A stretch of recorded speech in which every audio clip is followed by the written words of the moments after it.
Welcome to Shri Prakash classes. दोस्तों, आज एक नया चैप्टर स्टार्ट हो रहा है, संख्या पद्धति। इसको कहते हैं नंबर सिस्टम। दोस्तों, ये चैप्टर बहुत ही महत्वपूर्ण है। इससे जो है एसएससी हो गया, रेलवे हो गया, इन सब में और वनडे एग्जाम्स में क्वेश्चन इससे बहुत आते हैं। तो दोस्तों चलिए शुरू करते हैं चैप्टर। इससे कुछ महत्वपूर्ण कॉन्सेप्ट देख लेते हैं। पहले इसमें पहला है पूर्णांक। पूर्णांक देखिए किसे कहते हैं, बता रहे हैं 0, 1, 2, 3, 4 इन्फिनिटी, और इधर -1, -2, -3 इधर इन्फिनिटी तक। इन सब संख्याओं को पूर्णांक संख्याओं में रखा गया है। इसमें जो है 0 से लेकर इधर पॉजिटिव जितनी भी संख्याएं आएंगी और इधर माइनस से लेकर अनंत तक जितनी भी संख्याएं आएंगी, ये सब पूर्णांक संख्याएं कहा जाएगा इनको। अब देख लेते हैं धन पूर्णांक संख्याएं किसे कहते हैं। तो और पूर्णांक संख्याओं को आई से दर्शाते हैं, यहाँ दिखा दे रहे हैं, आई से दर्शाया जाता है इसे। और धन पूर्णांक संख्या को इसके ऊपर प्लस लगा कर दिखाया जाता है, आई के ऊपर, यानी पॉजिटिव इंटीजर इसे कहा जाता है, या इसको n से दर्शाया जाता है, इसको नेचुरल नंबर भी कहा जाता है। और धन पूर्णांक संख्याएं 1 से लेकर अनंत तक जितनी संख्याएं हैं, इन सब को धन पूर्णांक संख्या कहा जाता है। यहाँ पर जो दशमलव में रहेगा उनको इस पूर्णांक नहीं कहा जाता है। इसमें जो है ये अपने पूर्ण रूप में होनी चाहिए संख्या, उसे ही धन पूर्णांक कहा जाएगा या पूर्णांक कहा जाएगा। ठीक, अब देख लेते हैं ऋण पूर्णांक। ऋण पूर्णांक को आई के ऊपर नेगेटिव चिन्ह लगाकर दर्शाया जाता है। ऋण पूर्णांक इसमें -1 से लेकर अनंत तक जितनी भी संख्याएं आएंगी अपने पूर्ण रूप में, उनको ऋण पूर्णांक संख्याएं कहा जाएगा। अब देख लेते हैं पूर्ण संख्याएं। पूर्ण संख्याएं यानी होल नंबर्स, इसको W से प्रदर्शित किया जाता है। इसमें 0 से लेकर 1, 2, 3, 4 ऐसे अनंत तक जितनी संख्याएं आएंगी इनको पूर्ण संख्या कहा जाएगा। पूर्ण संख्या और नेचुरल नंबर में केवल 0 का अंतर है। पूर्ण संख्या में 0 भी सम्मिलित हो जाता है, जबकि प्राकृतिक संख्या या नेचुरल नंबर में 0 नहीं सम्मिलित होता है। बाकी इन दोनों में और कोई अंतर नहीं है। सम संख्या वह सभी संख्याएं जो 2 से डिवाइड हो जाती हैं, उनको सम संख्या कहा जाता है। अब इसके एग्जाम्पल देख लेते हैं। 2, 4, 6, 8 ऐसे ही अनंत तक, इनको सम संख्या कहा जाता है। सबसे छोटी सम संख्या 2 है। विषम संख्याएं वह संख्याएं जो 2 से पूरी तरीके से विभाजित नहीं होती हैं, उन्हें विषम संख्याएं कहा जाता है। और सम संख्याएं जो 2 से पूर्ण रूप से विभाजित हो जाती हैं, उन्हें सम संख्या कहा जाता है। तो विषम संख्याओं के एग्जाम्पल देख लेते हैं। विषम संख्या के एग्जाम्पल हैं, जैसे 1 हो गया, 3 हो गया, 7, 9, 11, इन सबको विषम संख्याएं कहते हैं। भाज्य संख्याएं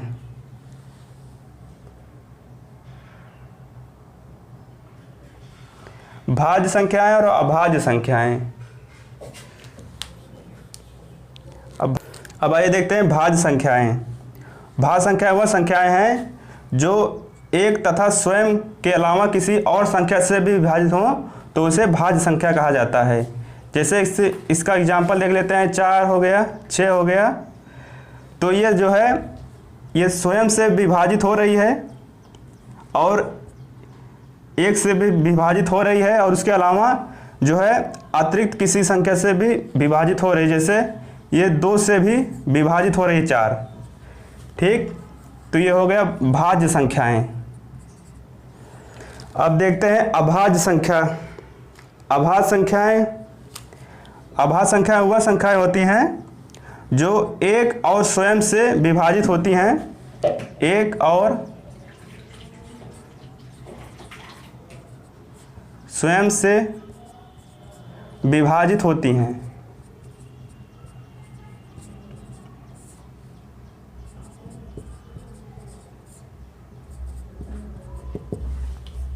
अब इसके एग्जाम्पल देख लेते हैं।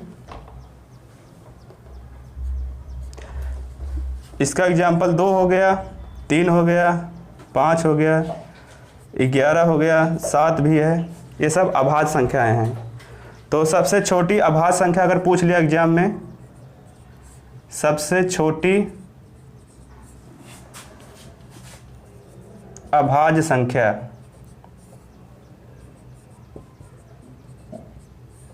सबसे छोटी अभाज्य संख्या 2।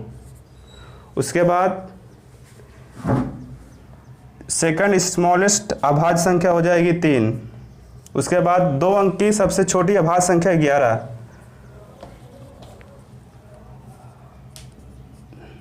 2 अंक की सबसे छोटी अभाज्य संख्या, 2 अंक की सबसे छोटी अभाज्य संख्या 11 होगी। अब आइए और कुछ देख लेते हैं इसके बाद आइए अब नेक्स्ट कॉन्सेप्ट देखते हैं, सह अभाज्य संख्या।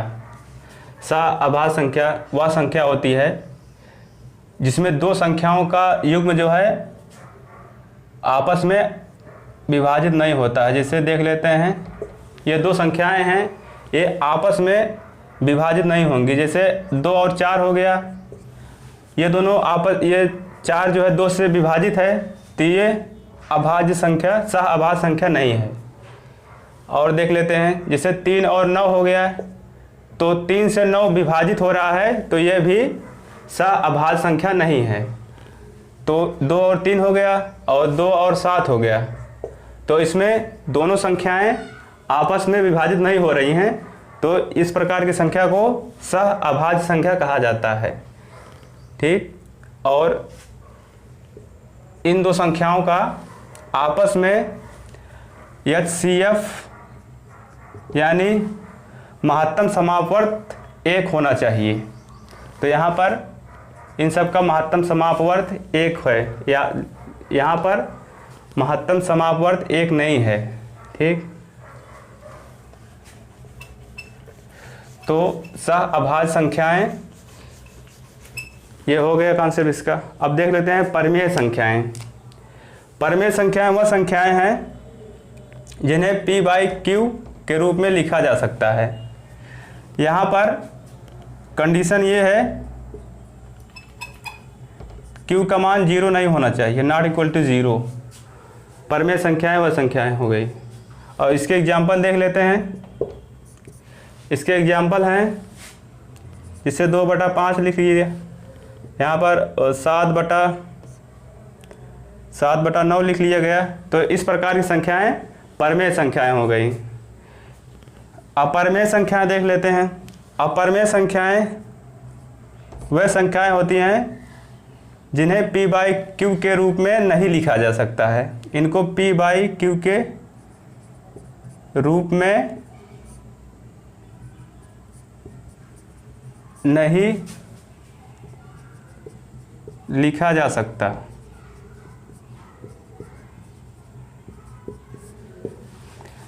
इसके एग्जाम्पल हैं अपरिमेय संख्या के, √2 हो गया, √3 हो गया, पाई हो गया। और इसके एग्जाम्पल देख लेते हैं, जैसे -√2 हो गया, -√3 हो गया। तो इन संख्याओं को P/Q के रूप में आप नहीं लिख सकते हैं, इसलिए यह अपरिमेय संख्या हो गई। और वास्तविक संख्या आगे देखते हैं। वास्तविक संख्याएं। वास्तविक संख्याएं वह संख्याएं होती हैं इसमें परमेय और अपरमेय दोनों सम्मिलित होती हैं। मतलब परमेय और अपरमेय संख्याओं के समूह को वास्तविक संख्याएं कहते हैं। अभी इसको देख लेते हैं। इसमें 2/5 भी आ जाएगा और 7/9 भी आ जाएगा। और इसके एग्जाम्पल आप -2/5 भी ले सकते हैं। यहाँ पर -2, -3, √3 और 2 ले सकते हैं आप रूट के अंदर, और √3। ये सब संख्याएं वास्तविक संख्याएं हैं। इनको आप इस लाइन पे दर्शा सकते हैं। ठीक, अब इसको दोबारा देख लेते हैं। सहअभाज्य संख्या, संख्याओं का वह युग्म जो आपस में अभाज्य हो उसको सहअभाज्य संख्या कहा जाता है। और इन सब का, इन दो संख्याओं का HCF एक होना चाहिए। अब परमेय संख्या, परमेय संख्या P/Q के रूप में इनको लिखा जा सकता है।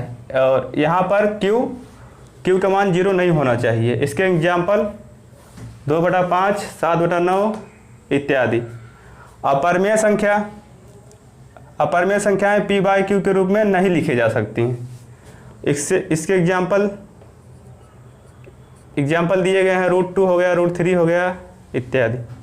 वास्तविक संख्याएं वह संख्याएं हैं इसमें परमेय और अपरमेय संख्याएं दोनों सम्मिलित होती हैं। इसके एग्जाम्पल ये हैं। अब चलिए आगे देखते हैं। चलिए आगे देखते हैं नेक्स्ट टॉपिक। यहाँ पर स्थानीय मान और जाति मान में क्या अंतर होता है और इससे संबंधित कुछ सवाल देखते हैं। पहला क्वेश्चन दिया है, इसमें 9 का यानी इसका स्थानीय मान और जाति मान क्या होगा ज्ञात करना है। 9 का स्थानीय मान,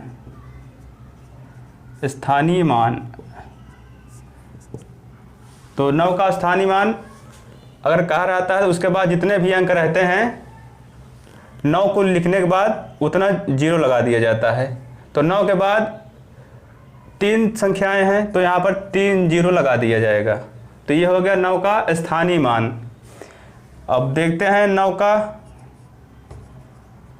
9 का जाति मान।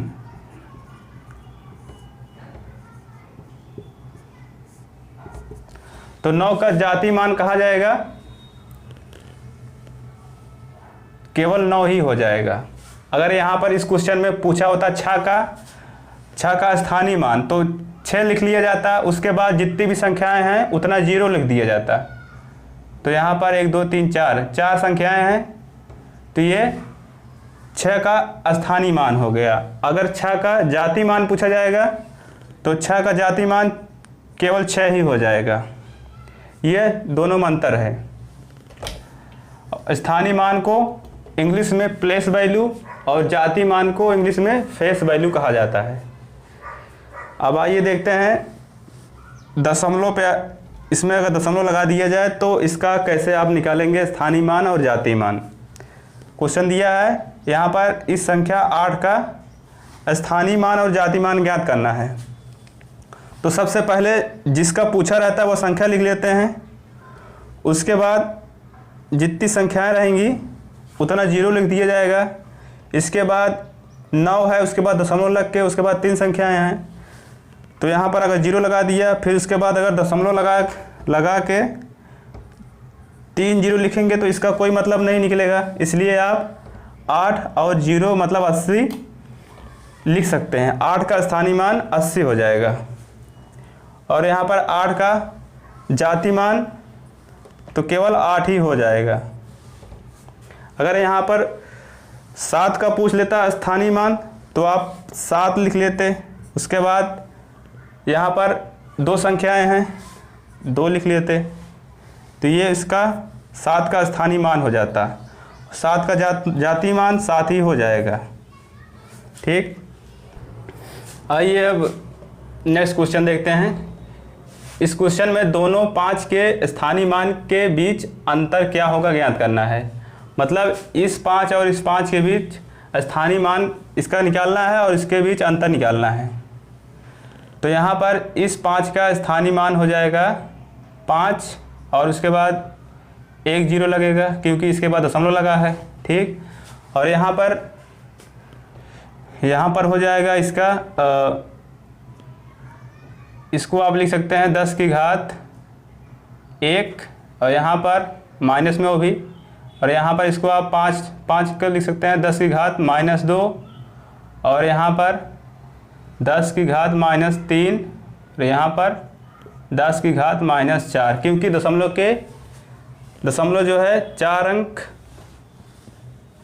बाद लगा है दशमलव। तो यहाँ पर इसका इतना हो गया और यहाँ पर 5 का इस 5 का स्थानीय मान हो जाएगा 5, उसके बाद 10 की घात -2 मतलब इसका स्थानीय मान हो जाएगा 5/100 इक्वल टू 0.05 ठीक। अब क्वेश्चन के हिसाब से दोनों 5 के स्थानीय मान के बीच अंतर ज्ञात करना है। तो अंतर के लिए दोनों को घटा देंगे। अंतर 50, उसके बाद यहाँ पर माइनस करना है 0.05, ये घटाना है आपको। यहाँ पर एक हाथ से ले गया 10 हो गया, 10 में से 5 गए 5, उसके बाद ऐसे होगा।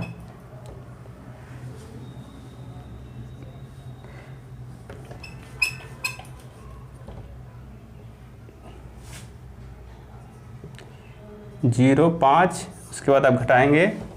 तो यहाँ पर आप एक उधार लेके आए, यहाँ 10 बना, फिर यहाँ से एक लेके गए, यहाँ बना 10 और यहाँ 9, तो यहाँ पर 10 उसमें 5 गया तो 5 हो जाएगा। उसके बाद यहाँ पर 9 बचा है क्योंकि यहाँ पर एक उधार गया तो 9 आ गया। उसके बाद दशमलव, उसके बाद यहाँ पर एक उधार लेके गए थे तो यहाँ पर 9 बचा है, यहाँ पर 4, तो 49.95 ये आंसर हो जाएगा।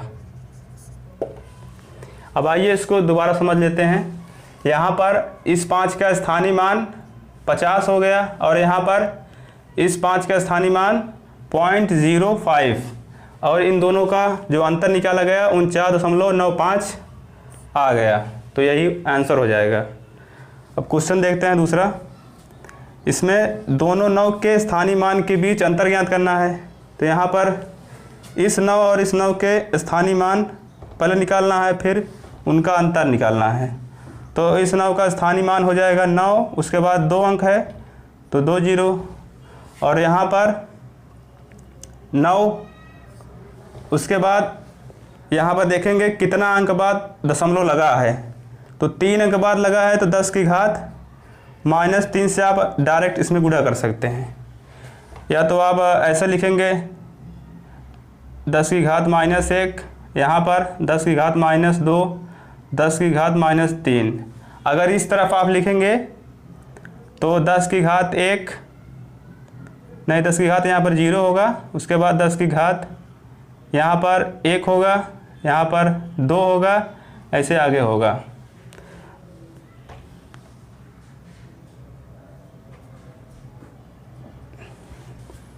यहाँ पर आप 9 है, 9 के यहाँ पर 10 की घात 2 से गुणा किए तभी तो 900 आया, और यहाँ पर 10 की 6 है तो इसका स्थानीय मान 6 और 0 होता है, यहाँ पर 10 की घात 1 से गुणा करेंगे तो 60 आता है, ठीक। ये हो गया। और यहाँ पर 7 का हो जाता है, 7 का आप लिख सकते हैं 10 की घात 3 और 5 का 10 की घात 4।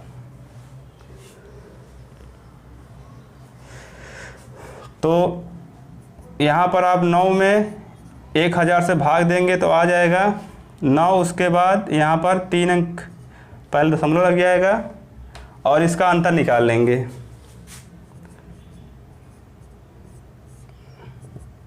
तो 900